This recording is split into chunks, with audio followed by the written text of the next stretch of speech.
perspective.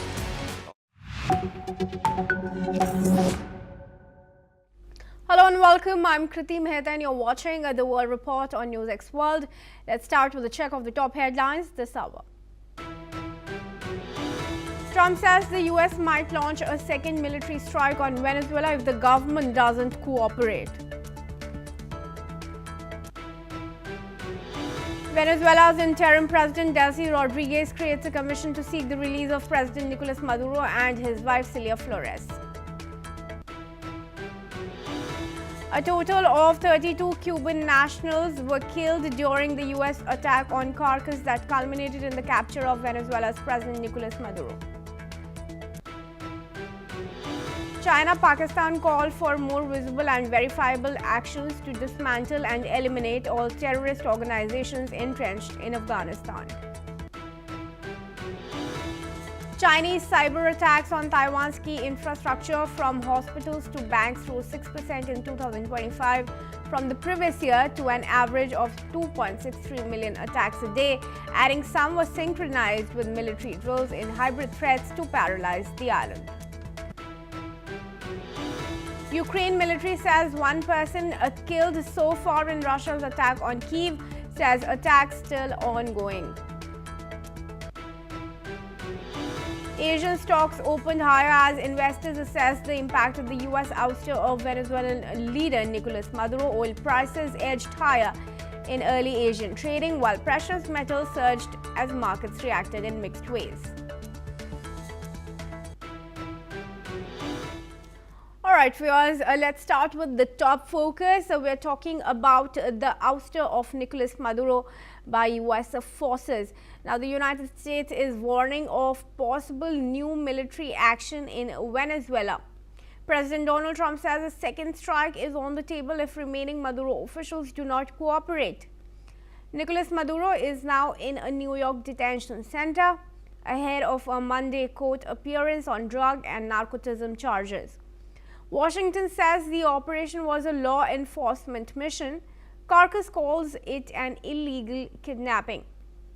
Venezuelan leaders claim soldiers and civilians were killed in the raid, while Cuba says its nationals also died. Vice President Delcy Rodriguez has taken over. Are they seeking a democratic transition? And if so, how are they going to channelize it? How they're going to make sure it happens? So because of that lack of information, we are hearing these news coming out of Venezuela, wherein you already have Rodriguez taking over as the interim president, but she's refusing to be president because she still hopes that the president would come in. Politically, they know that they have lost a lot of base. Politically, they know they don't have enough, strength or enough political power or even backing from their own population to continue the administration the way they had been running it.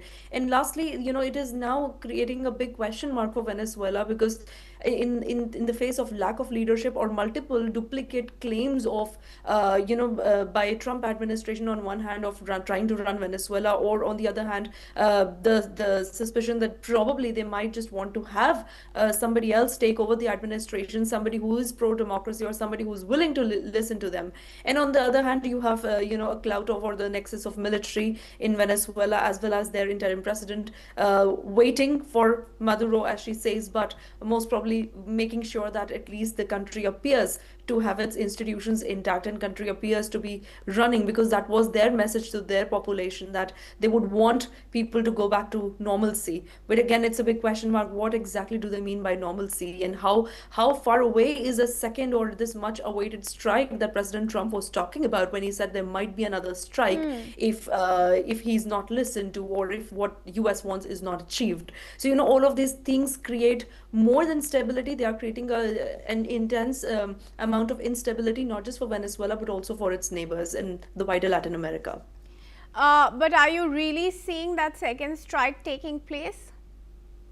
It's quite unlikely that they're going to do it right away. I mean, look at the US objectives, the objective were, and I think the US administration was also questioned about it. What were the objectives? And they clearly stated, or at least they had stated yesterday, that it was to wipe out narco-terrorism networks and have the primary target in their custody, both of which they kind of have done. They've attacked the narco-terrorism network. They won't be able to wipe it out entirely only through Venezuela operation, but they have President Maduro in custody. So they could have, or was it ever part of their wider operation to capture other high value assets from Venezuela? That remains very unclear. So unless Rodriguez, or the interim Prime Minister President Rodriguez, unless she completely denies cooperation with the United States, one could expect that the Trump administration might think of another strike. But up until then, I think they are going to,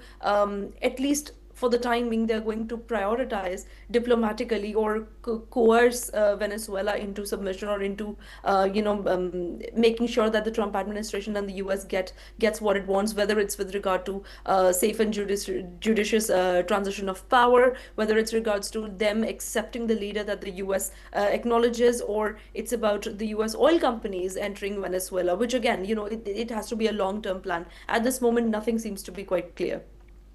Indeed. Do stay on with me, Dr. Chadha, as we proceed and give our viewers some more information that's now coming in. Viewers, Venezuelan Defense Minister Vladimir Padrino Lopez has urged the citizens to return to normalcy and restore their daily life and resume work, school and economic activities in the coming days, assuring that security measures remain active nationwide. He has also confirmed that a large part of Maduro's security team was killed during the US operation, but have not yet provided the exact figures. Padrino Lopez backed Vice President Delcy Rodriguez as interim president, emphasizing that the armed forces are fully deployed to protect Venezuela's sovereignty and maintain order. Let's listen in to what Defense Minister of Venezuela has to say. Respaldamos plenamente el decreto de estado de conmoción exterior en todo el territorio nacional, previamente suscrito. En este mismo sentido, el gobierno bolivariano garantizará la gobernabilidad del país y nuestra institución continuará empleando todas sus capacidades disponibles para la defensa militar, el mantenimiento del orden interno y la preservación de la paz. Por ende, activamos en la totalidad del espacio geográfico nacional y en perfecta fusión popular, militar, policial, la puesta en completo apresto operacional a fin de integrar los elementos del poder nacional en la misión de enfrentar la agresión imperial, formando un solo bloque de combate para asegurar la libertad, la independencia y la soberanía de la nación. All right, I request Dr. Chadha to join me back in the discussion here. Dr. Chadha, would you say this was a rather farcical statement, the threat of a second strike looming large on Venezuela, and its defense minister is calling for people to restore their lives normally? Absolutely. I mean, again, there are two main aspects to this statement, right? I mean, on the one hand, they are trying to project this image to their domestic audience that, the capacities, or I mean, I heard the defense minister say that, we have sufficient capacity and we're employing everything that we have to make sure that we return to normalcy. And but again, I mean, how can they do that? The security team was pretty much decimated in this operation, right? In large parts. And not only, I mean, I'm hearing not only Venezuelan nationals, even Cuban nationals were, some of them were killed in the operation. So what normalcy is the defense minister talking about remains quite unclear. As far as the public normalcy regarding their work, economy is concerned, I mean, I must again highlight, under President Maduro, I mean, irrespective of what the US did in terms of hurting Venezuelan sovereignty, President Maduro was not a popular leader. He was seen as a dictator. under him, the Venezuelan economy had suffered a lot. It was because of his regime that 1 in 5 Venezuelans were forced into exodus from the country. That does not look like a country with sufficient internal order or with sufficient institutional capacity to me. Quite the contrary, it looks like their efforts to maintain internal order and prevent total institutional collapse is probably going to not succeed at all. So from a normal stance, I think from what the news that I have been hearing has been that within Venezuela, because of lack of preparedness by the population, they are resorting to a certain amount of normalcy, but that is not to deny the fact that economy is already in shambles. So it remains very, very unclear why Venezuelan military still feels that they still have things under control, or for that matter, why their interim president feels that they still have a lot of possibility of negotiating something with the US administration, because US through this operation has made things amply clear that one, if they have certain interests, which are, I'm talking about economic interests, security interests, and anti-narco-terrorism related interests, if they have those interests, they can go to any length.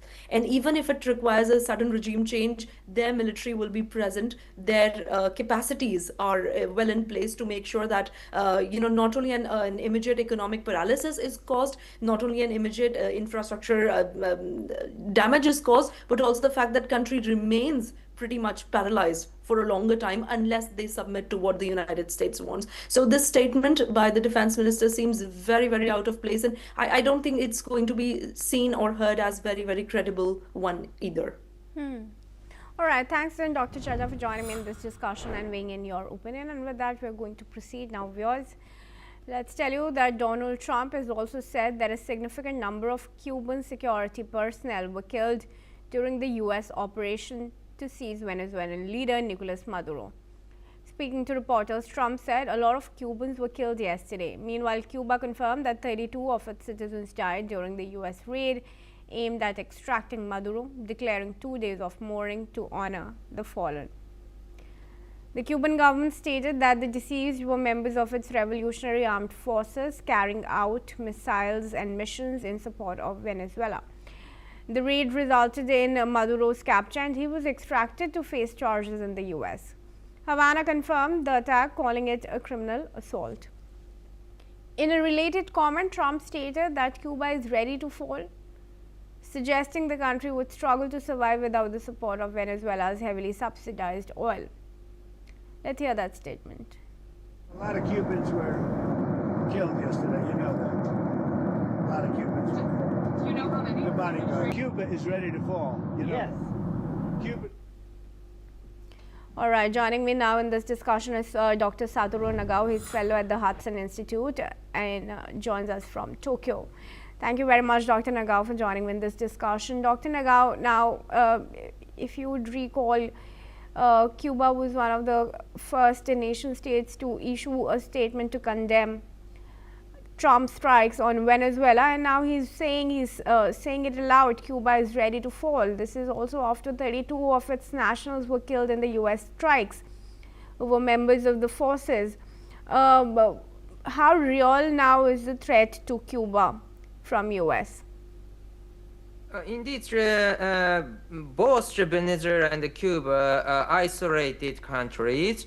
So that's why to maintain their countries, they need to deal by using sending the labor or providing the material like fuel. So that is the deal between Venezuela and Cuba. Venezuela provides fuel and money, and Cuba provides doctors, teachers, or security guards.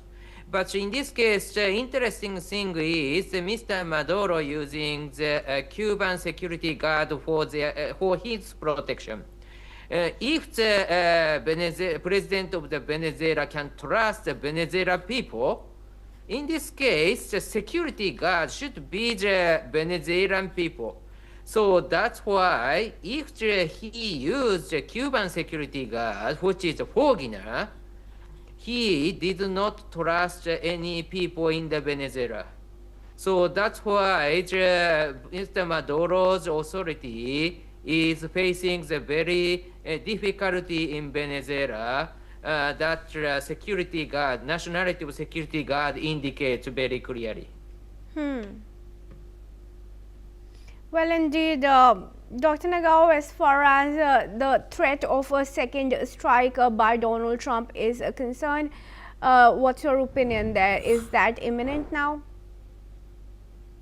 Of course, President Trump is watching the situation, and recently today, the remark from the Venezuela's new government try to cooperate with the United States because this is only choice for them, only logical choice for them.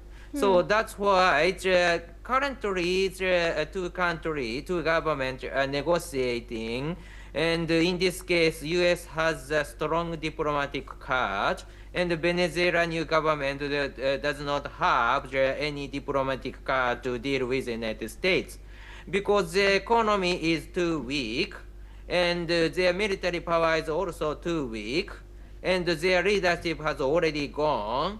Under such kind of situation, to survive, they need to cooperate with the United States. U.S. is a hegemonic country, hegemonic status now in the Venezuela. So that's why in negotiation between the two governments, U.S. has the advantage. But the little concerning point is opinion of the local people. Will Venezuela people accept a new change? Will be one of the decisive factor of the future of this situation. So that's why just now they are negotiating. But if the local people strongly resist against the U.S. move, my situation will change, and the completely opposite could happen if the local people accept the U.S. intervention with cheers. In this case, this will also move the U.S. To intervene more strongly, I think.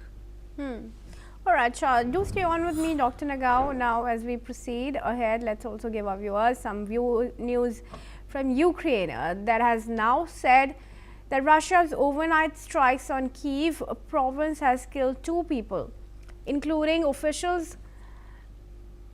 Now, after air raid sirens sounded the country, the areas that were attacked include Timur Tkachenko, which is head of the city's military administration. He has confirmed that 1 person was killed in the capital Kyiv. The attacks come after Russia has intensified its military campaign against Ukraine, targeting multiple regions and keeping the country on high alert. However, the escalation coincides with efforts by Kyiv and its Western allies to finalize a US brokered plan aimed at ending Europe's deadliest war since the World War II. I request Dr. Nagao to join me back in the discussion here. Dr. Nagao, with US attention shifted more towards Venezuela now, what do you see about the peace dialogue on the Ukraine war? How do you see that progressing? Russia is intensified their military operation in the Ukraine because Russia want to prove that continuing the war is beneficial for Russia. So indeed, Russia do not have the will to end this war because the continuing war is more beneficial than the ending the war. And so that's why they intensify the military operation. But view from the situation tactically, more locally, they expand territory. But view from the strategically, in this area Russia is getting is very small. So that's why this is a victory that Russia can say, but this is not a victory of the strategic situation of the Russia and Ukraine war. So that's why in the case of the ceasefire, yes, Russia is getting the small territory, But anyway, the war itself is entering the stalemate, so indeed not move so big. But that is the current situation. So in the ceasefire negotiation, Russia do not want to, I think, because Russia is getting the territory, but indeed this is very small. Well, sure. For now, thanks very much, Dr. Nagao, for joining me in this discussion. Moving ahead, viewers, let's give you now some news from New Zealand. A major cybersecurity incident has occurred there involving the Manage My Health website, widely used by health centers across New Zealand. Hackers have breached the system and are threatening to release around 4 lakh stolen patient documents unless a ransom is paid. The impact of this breach is significant as Manage My Health holds medical records for about a third of New Zealand's population. The stolen information is highly sensitive and personal. New Zealand's Minister of Health, Simon Brown, emphasized that patient data must be protected to the highest possible standard, whether it's held by the government or a private company. In response to the incident, Manage My Health is seeking an injunction to prevent the stolen data from being made public. Additionally, the New Zealand government has ordered an independent review to investigate how the hackers gained access. The review will assess whether the data protections and response were adequate and recommend improvements to prevent similar attacks in the future. And that's all we have time for. Do keep watching NewsX World for more international news and updates from around the world.